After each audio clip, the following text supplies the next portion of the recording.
welcome our guest of the day, Dr. S𝘂𝗿 🟭🬬🟴, bonjour et bienvenue.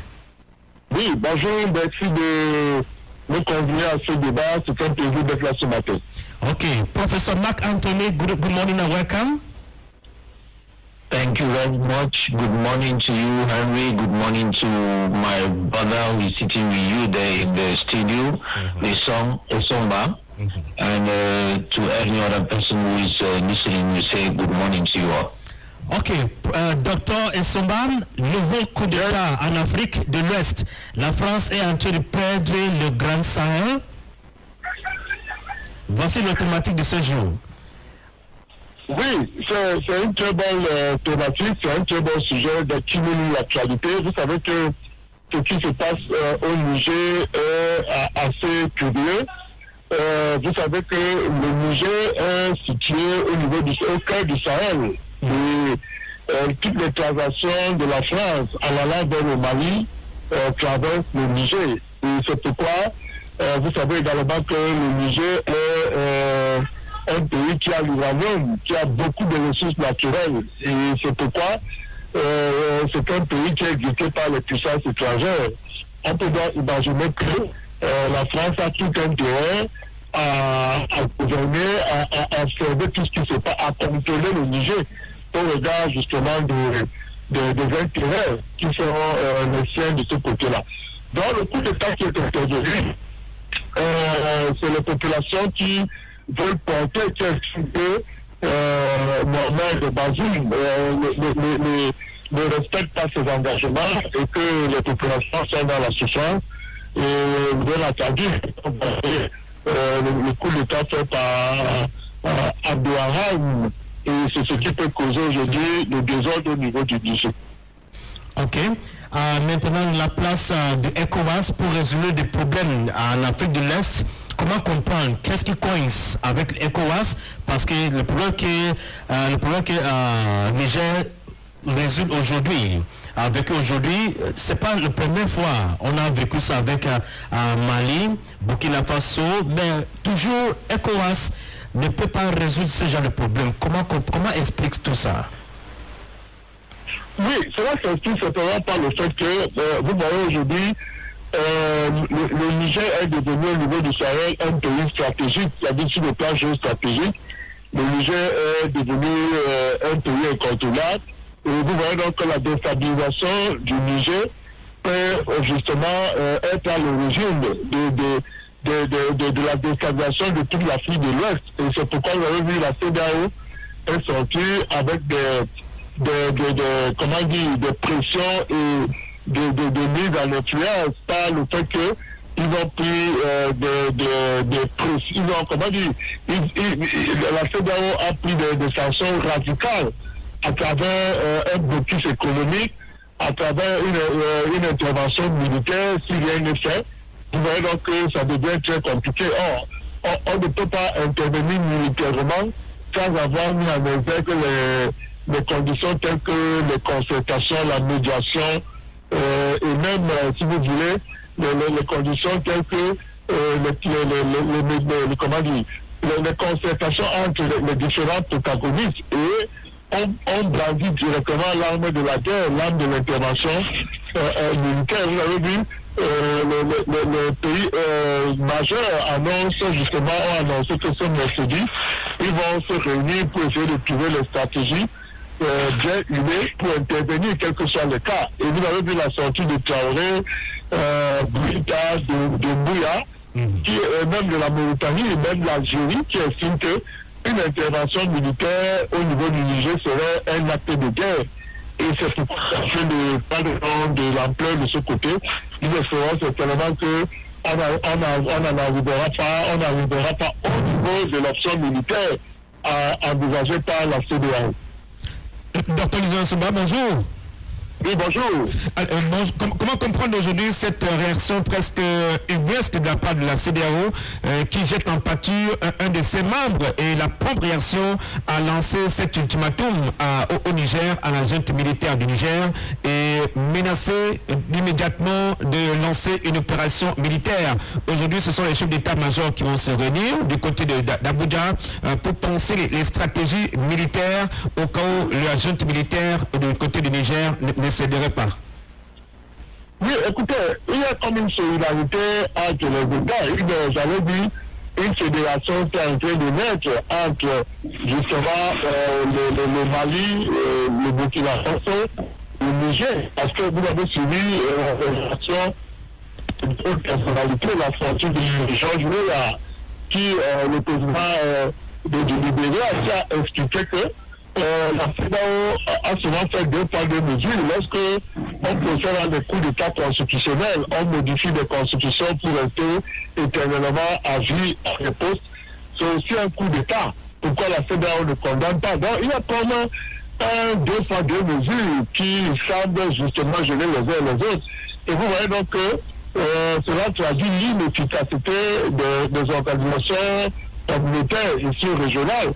Parce que la CEDEAO a d'abord pour mission, c'est la communauté économique des États de l'Afrique de l'Ouest. Donc, il faut assurer le devenir des États qui sont associés, le devenir des populations à travers une bonne politique économique pour que les États se développent. Mais ce n'est pas tout ça. Vous voyez, c'est vrai que la CEDEAO souvent réagit par rapport, on se rappelle que la CEDEAO a fait des injonctions d'une telle nature à la Côte d'Ivoire et bien d'autres. Mais on se rend compte que par rapport à la question du Niger, il y a un peu plus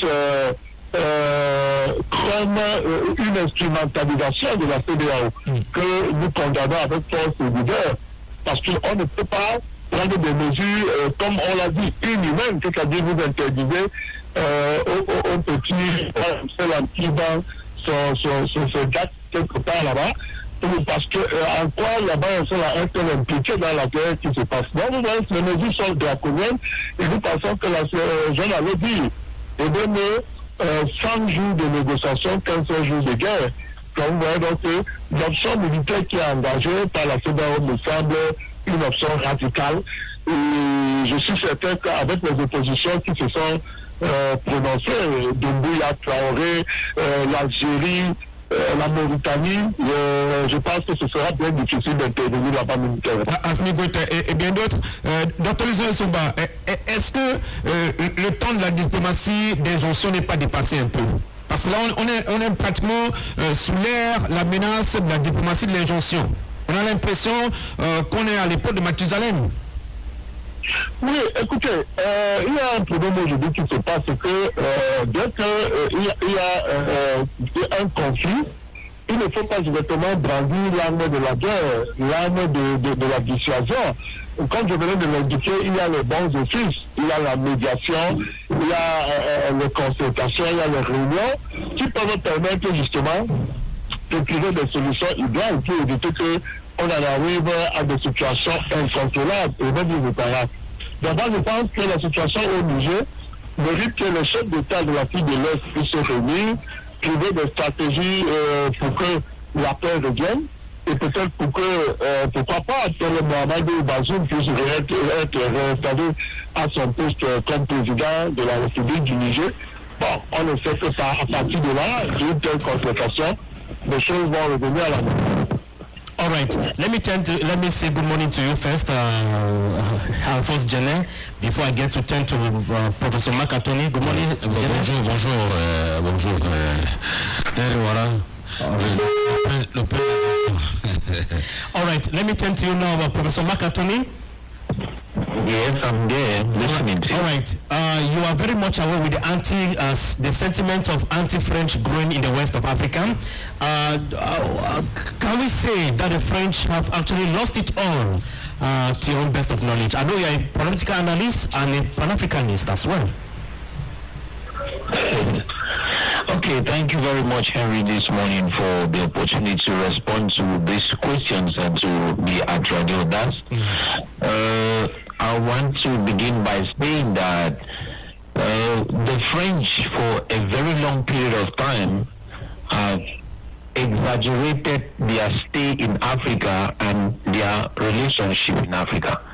And so as a result of that, it has created a situation where Africans from different fields of life and different corners of the earth actually are resenting their presence in Africa. You see, Operation the coup that took place in Niger is just another fallout with the French. It is true that Mohamed Bazoum is the one who is going to face the pain, because he is the person who was sitting in power. But as you realize, when he was toppled, the people of Niger went to the streets chanting, French should leave, the French should leave, displaying the flag of Russia. The question is, what do you call that? What do you think that is? Is it a friendly expression to the French people that they are needed in Africa? Why did they lose it all? That's a problem. Because they have been there for I'm coming to that. I'm coming to that. You look at it, you go back to Mali. You realize that that is the same thing that happened there 2 years back. The same thing last year that happened in Burkina Faso, Guinea. That is expressing something so strong. And when you ask the question, when did they lose it all? I would say it is not something that happened today. It is not something that started now. Okay. Yeah, it didn't start now. The French could have managed their relationship with Africa, but after 2011, they actually started losing everything that the little bit of respect that Africans had for them. After 2011, they actually started losing it all. When S𝘂𝗍 was willing to assassinate the other those who he wanted, when enter Mali, claiming that it was the permission, in fact, the president had written to them asking for them to invade. They were coming there for the gold. When a president accepts that a military base from Mali should be shifted to Niger, the people are not happy when their country is being militarized by foreign military. So the French from 2011 started losing any popularity that they had with Africa, even though we can go as far back as the 1960s, because that is when they really lose it.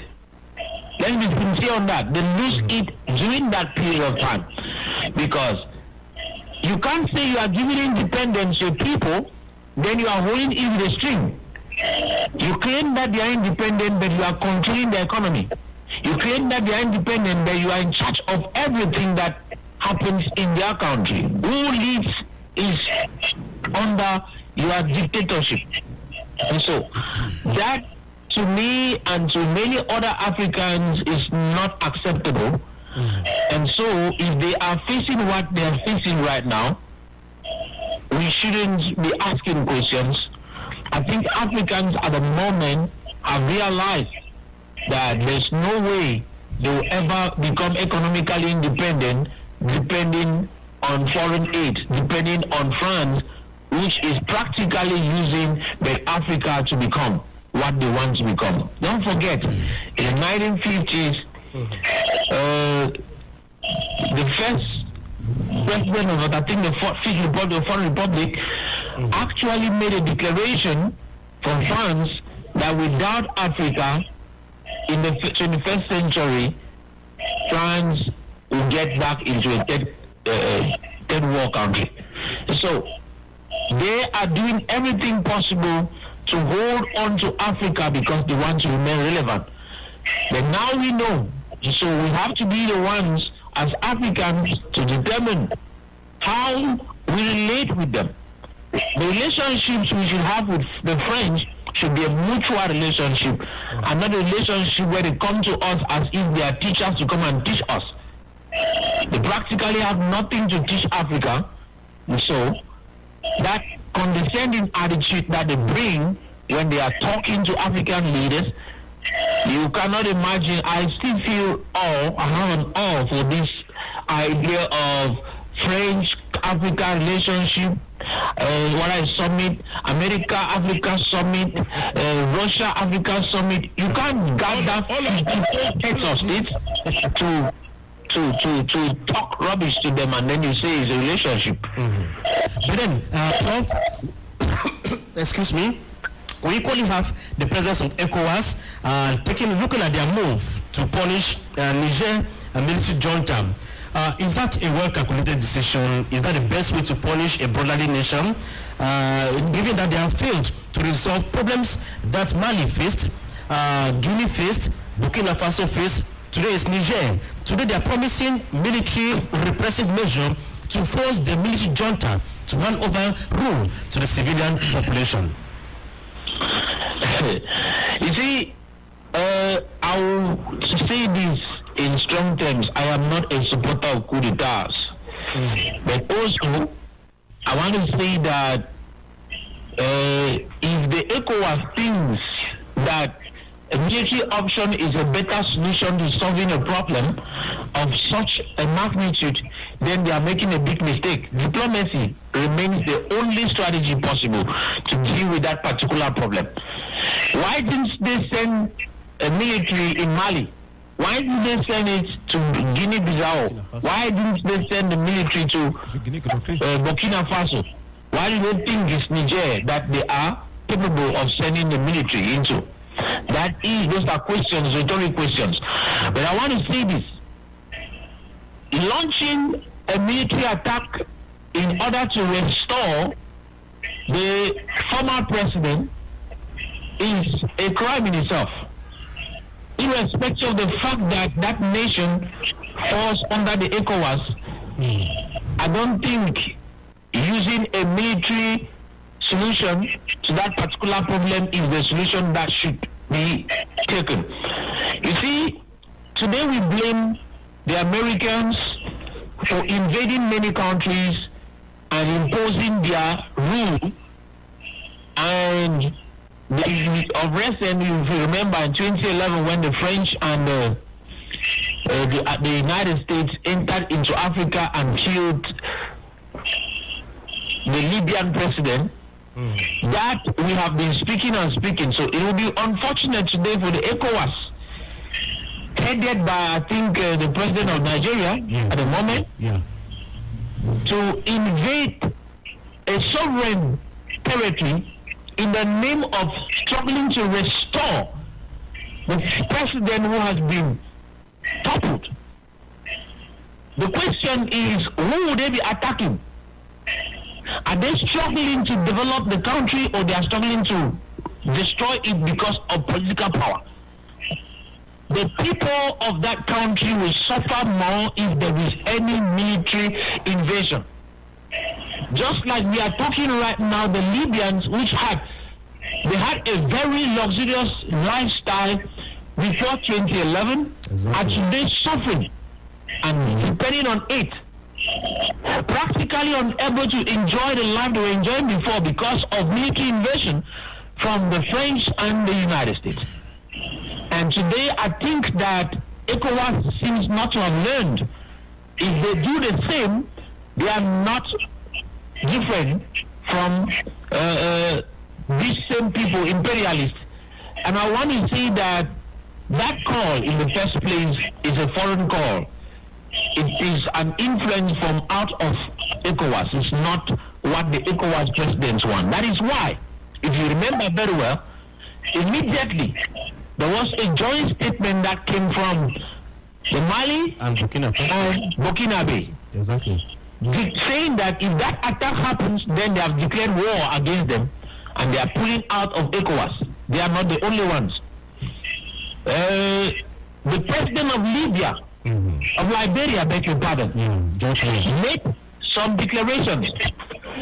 This, we can't go to actually say we are fighting against military coup d'etats when we do not also fight against constitutional coup d'etats. People take over power, they remain on seats, they don't want to leave. ECOWAS is saying nothing. Recently, people died in, if you go back, I think in Ivory Coast, not long ago, because a president who was supposed to do two terms in power decided to tamper with the constitution to increase his term in office. That the ECOWAS did not intervene. That is a coup d'etat. That's a constitutional coup d'etat. Exactly. Why didn't they attack? Do they think that it is when the military, because I would say the military is there to save the nation, and the military is supposed to stand for the people. And if you look at the situation that happened in Niger, you realize that after that, people went to the streets celebrating. I thought that was the same thing that happened in Mali. And I think that is the same thing that happened in Burkina Faso. That's the same thing that happened in Guinea. Why should the people be jubilating after a president who was democratically elected according to the principles imposed on the Africans by the Europeans? Why should they be toppled and the people celebrate?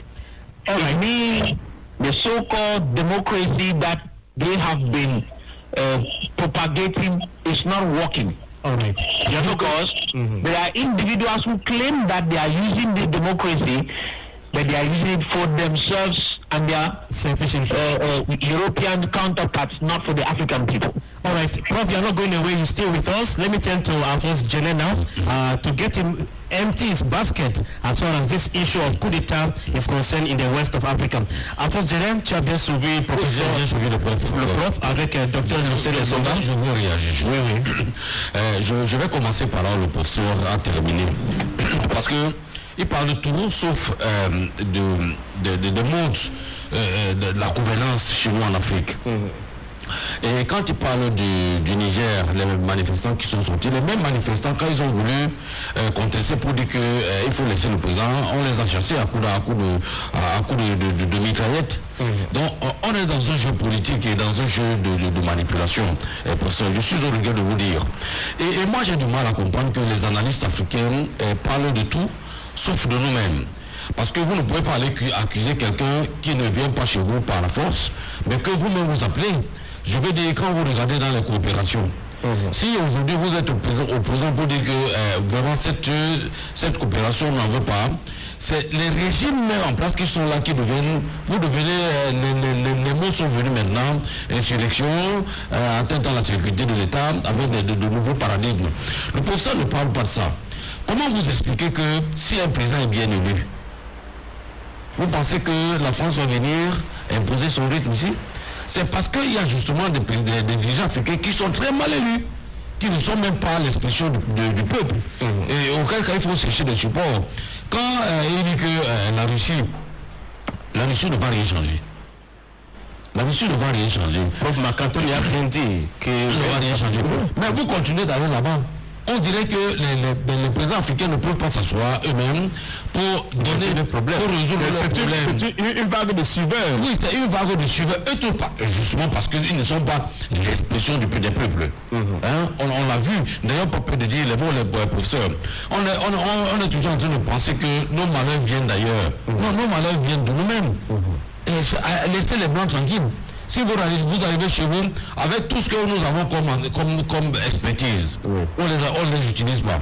On a vu avec le Covid ici, la fille n'avait pas besoin d'aller prendre des vaccins, alors qu'on a la pharmacopée ici qui a démontré par A plus B, on a commencé à appeler ça adjuvant. Donc c'était même pas des médicaments, c'était des adjuvants, donc des compléments pour accompagner. Est-ce que c'est sérieux?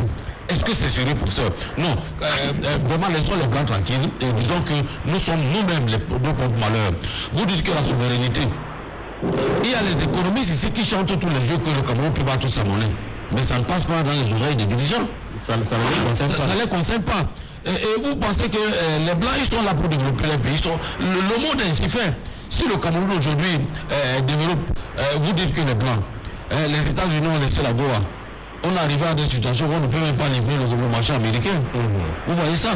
Vous voulez que quand la haine américaine va venir s'installer ici et lui-même il développe ce qu'il veut pour aller vendre là-bas, on leur a dit que c'est les Blancs, c'est nous-mêmes pour ça. Disons les choses telles que ça doit se dire. Vous parlez des peuples. Si l'Afrique de l'Ouest sont pour célébrer les militaires, en même temps ils ont pris pour célébrer la Russie. Pourquoi ils n'ont pas pris pour célébrer le Burkina Faso ou le Niger? Vous voyez que je dis encore que ces mêmes gens qui prennent là, c'est les mêmes gens. Et je dis encore qu'au Niger, si la population sort aujourd'hui pour dire que les militaires doivent laisser, on va les tuer. On a vécu ça hier, non? And of course, to say that it's a national priority as well. Oui, c'est-à-dire que le professeur ne peut pas dire les choses telles qu'elles sont. Je dis que nos malheurs proviennent de nous-mêmes, professeurs. Laissez les Blancs tranquilles. Ils n'ont rien fait. Chacun cherche ses intérêts. Vous pensez que la France ne va pas se développer parce que le Cameroun existe? Vous avez les matières premières, vous les livrez aux Chinois. Vous avez les matières premières, vous les livrez à la Russie. Vous-même, vous ne développez pas pour transformer ces matières premières. On se laisse instrumentaliser. Et vous dites que c'est le colon. Mais c'est la faute à qui? La faute à nous-mêmes. Qu'est-ce que font nos dirigeants, professeur? Ok, vous les laissez tranquilles et puis vous accusez les Blancs. Je ne suis pas d'accord avec vous, professeur. Il faut le dire, la diplomatie de l'injonction, l'aide de la diplomatie de l'injonction est dépassée. Elle est dépassée. Quelle est cette pompe réaction aujourd'hui de la CEDEAO? Oui, là, à mettre en place l'opération militaire sur le Niger. Nous sommes contre les coups d'État. Georges l'a aussi dit. Si nous condamnons les coups d'État militaires, il faut aussi condamner les coups d'État constitutionnels. Moi, j'appelle ça les manigances constitutionnelles. Le Centrafrique qui est en train de manipuler aujourd'hui parce que quelqu'un veut s'éterniser au pouvoir. Et ils sont silencieux. Est-ce que c'est les Blancs qui veulent Ils sont silencieux. Même la Russie qui est portée en triomphe soutient ça. Elle est silencieuse. Donc, retour à l'ordre constitutionnel, mais dans quelles conditions? Dans quelles conditions aujourd'hui la France est vomi? Le sentiment anti-français est en train de grimper. Mais nous-mêmes, nul ne peut se prévaloir de sa propre turpitude. Nous-mêmes, est-ce que nous avons fait notre introspection? Est-ce que le continent africain aujourd'hui peut se prendre en main? Complètement fragilisé par les bailleurs de fonds, complètement fragilisé par les bailleurs de fonds, ils sont impuissants. Comment imaginer qu'une telle situation se présente et immédiatement la CEDEAO met en place there's nowhere to be found. Mais le silence, c'est un silence complice. C'est un silence complice que ce sont des instruments utilisés par les grandes puissances. Non, pas les grandes puissances, et avec le concours de nos dirigeants pour davantage infantiliser et ruiner la population, et ruiner le continent africain. Les dirigeants roulent pour leur compte, pour rester. Oui, ils sont égoïstes. Regardez, si vous prenez le cas de la France est le pays européen où il y a beaucoup de grèves, beaucoup de contestations. Vous voyez, même quand on arrête, on a vu un citoyen gifler le président de la République sans qu'il ne soit bâillonné, sans qu'il ne soit mis sur la banquette et même être tué. Vous ne pouvez pas me dire que voilà une situation socio-politique que le Cameroun traverse depuis des années. Mais vous voulez que c'est les Français ou alors les Américains qui viennent vous dire asseyez-vous autour de la table discuter? Mais si le président Macron prend cette initiative demain en appelant X ou Y que venez en France pour discuter ça, ils vont partir rapidement. Mais entre eux-mêmes ici, Maurice Kamto n'arrive pas à s'asseoir avec Paul Biya pour discuter. Fouli a cherché longtemps à parler de cette situation avec Paul Biya. Pourtant, même dans nos traditions, il y a l'arbre palable, on peut s'asseoir et échanger. Il préfère la diplomatie de l'injonction. Marc Anthony, are you still there? I'm there. I'm still listening to you guys. You listened keenly to the arguments raised here. Africans have problems to themselves and not the Europeans. How do we balance this equation? Yeah, I want to say that I am not totally against what Ido is discussing inside there and the person in the studio, that Africans are actually part of their problem. Yeah. When you have to put it in percentage, you realize that the greatest African problems are actually imposed on Africans. Let me put it this way. We are 30% the cause of our problems. Okay. And 70% is coming from outside. No, I'm not arguing with anybody. I'm telling you my opinion. So you listen to my opinion first. Okay, it's your opinion. It's your opinion. We have 70% external influence and 30% internal problems. We are part of the problem. It does not mean that we should get where the real problem came from, because most at times when, like my brother in the studio is arguing because he does not take into consideration the history of our people. As a people, Africans are not a people who grew with a lifetime. No, sometimes For over a millennium, Africans had been placed under different levels of torture. I will come back to remind you. Okay. If you go back in the year 700 AD of our time, you realize that the Arabians came into Africa, took Africans as slaves. That's where slavery began. Then, around the 15th century, the Europeans came in, took Africans as slaves. And this slavery lasted for years, for over 3 different centuries. And then later on, when they realized that the war was getting to a level when they had developed very well, they came to us and said they were colonizing us again. So you can't see a people who psychologically, physically have been under a yoke. Then you claim that they should be thinking right, and you want to force a problem on them. And I will say this, as long as you are psychologically disturbed, that psychological torment can be passed from generation to generation. And don't forget, it is in the 1960s that our people, that means the 1950s, late 50s, that our people rose up and started asking for independence. And for my brother in the studio a bit of history so that he comes to light. When the French wanted to give independence to African countries, does he know that the French did not actually give them full independence? They gave independence with accords for them to sign, which implies that anything supposed to happen within Africa, the French must be involved. And does he know? Qui va nous affranchir? Vous restez dans nous affranchir.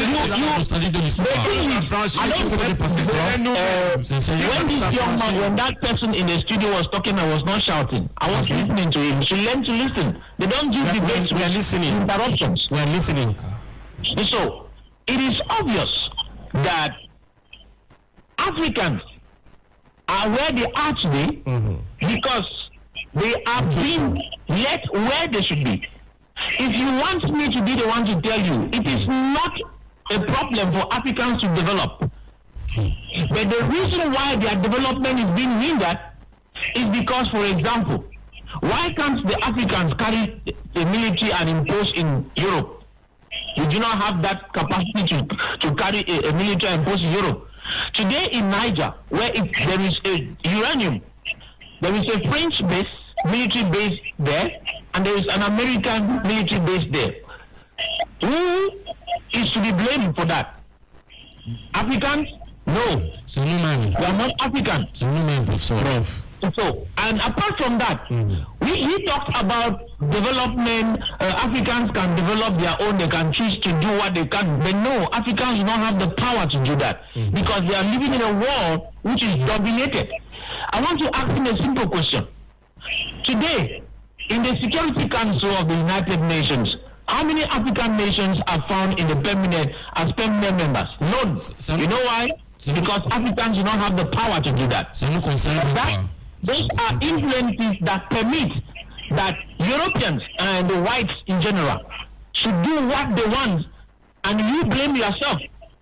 I am not saying that Africans cannot do something. If Africans want to come out of this mess, then we must learn to unite. We'll build a united front. And that is just what we are talking about.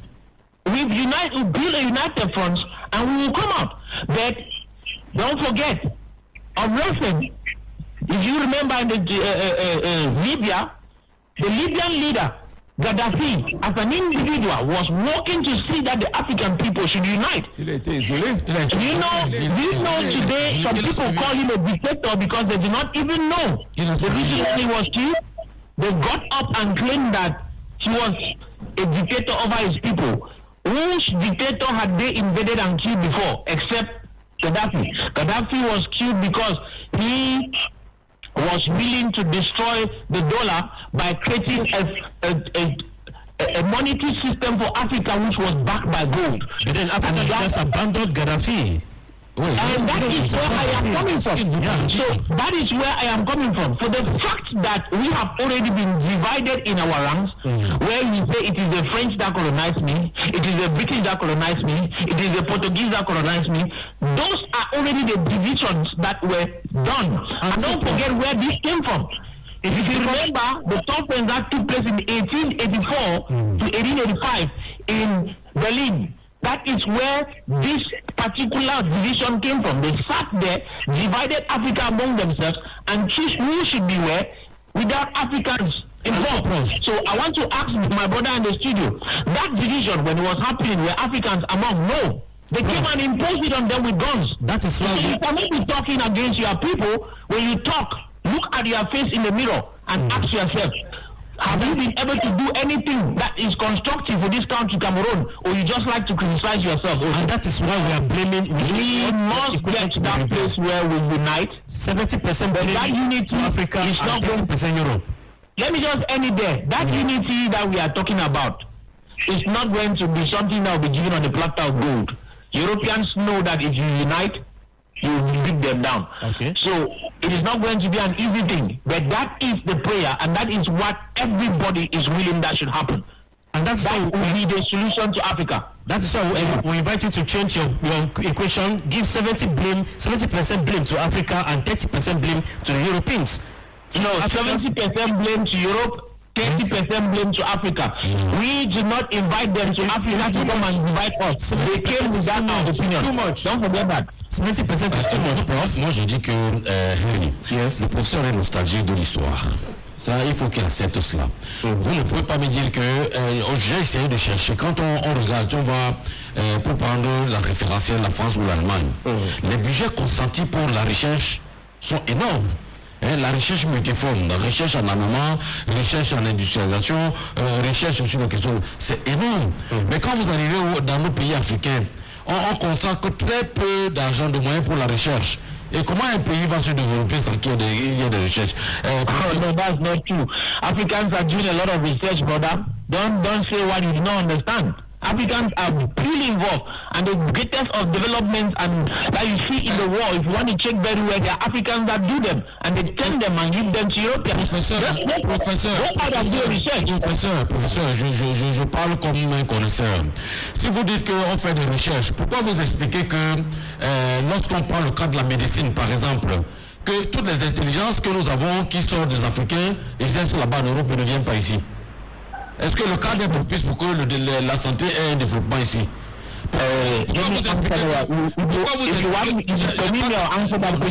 Laissez-moi éternuer. Vous avez parlé tout à l'heure, personne ne vous a interrompu. Lorsque vous dites que vous donnez 75%, 70% la responsabilité des Occidentaux et 30% seulement pour nous, on fait les mêmes écoles, professeurs, les mêmes écoles. Mais dites-moi, il y a un dirigeant africain qui n'est pas passé par la Sorbonne. Vous en connaissez? Tu me poses une question, mais tu ne veux pas que je réponde. Je vous reprends alors. Pour dire que si vous prenez nos dirigeants, nos ministres autres, tous quand vous regardez dans leur curriculum, vous allez voir que très peu ont fait l'école ici ou alors les universités ici. Ils étaient ailleurs en Europe. la Sorbonne, Université Michigan, Université ceci. Ils ont fait et ils étaient les meilleurs à l'école. Avec les professionnels. Mais pourquoi quand ils arrivent en Afrique, ils changent? Est-ce que c'est le blanc qui vous dit qu'une fois que vous êtes arrivé chez vous, vous n'implémentez pas la donne change? La donne change? Ou c'est nous-mêmes? Vous-même qui parlez, vous êtes professeur. Dites-moi, professeur, vous avez voulu implémenter quelque chose ici, vous avez trouvé facilement les financements pour le faire. En Europe, il y a toutes les facilitations. On a mis tous les mécanismes aujourd'hui. Quand vous regardez les budgets sont consacrés pour la plupart, prenez le cas de Cameroun, l'armée a combien? Le budget de l'armée a combien par rapport à l'éducation? Comme moi, je ne connais rien. Dites-moi.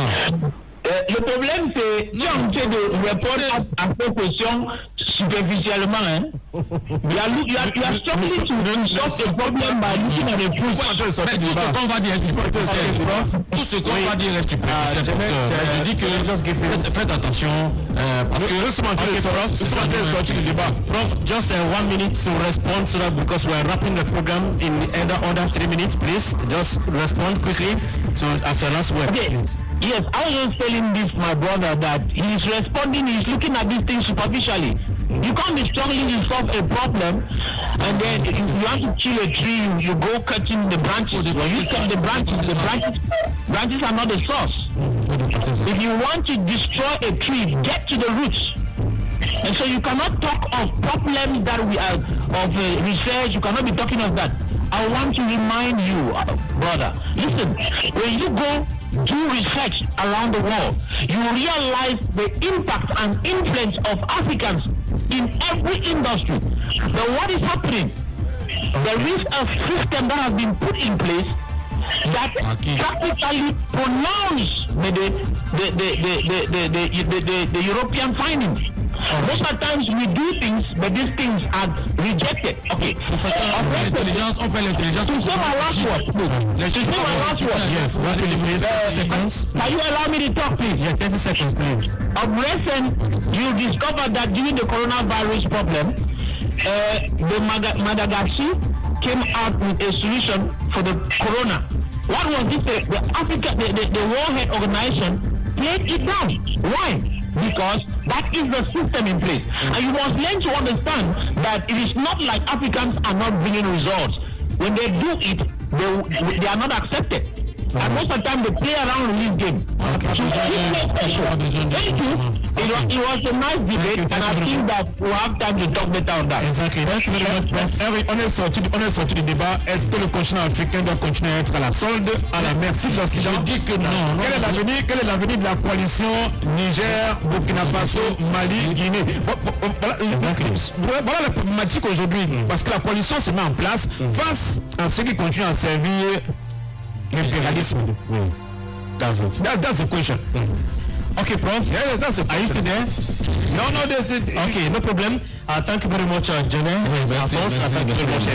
Thank you very much, Dr. Listen Sobam. Thank you very much, Professor Mark Anthony, Pan-Africanist and political analyst. Thank you all very much, Professor. In this great time of community and friendship, we shall be back again tomorrow at exactly 5:30 a.m. I have been Henry Wana. Take care of the anchoring dollar, benefiting from political expertise of Creeping Zero. See you tomorrow at exactly 5:30 a.m. Good morning. Avec Canal+, il y a toujours une bonne raison de se réabonner. Retrouvez votre nouvelle série brésilienne, *S𝘂𝗿 🎬🬴, pour des moments de suspense en famille sur Novelas TV. Dites-moi pourquoi prendre autant de risques en faisant l'ascension des montagnes? Je le fais parce que j'adore le risque. Fan de foot, c'est la rentrée de vos championnats préférés. Première Ligue, Liga, Bundesliga, Serie A et Ligue 1 sont de retour en exclusivité sur les chaînes Canal+ Sport. Pendant les vacances, oui, on va aller à la nouvelle piscine. Celle avec le toboggan qui va super vite. Waouh! Tout petit, les vacances continuent avec Angelo la gribouille.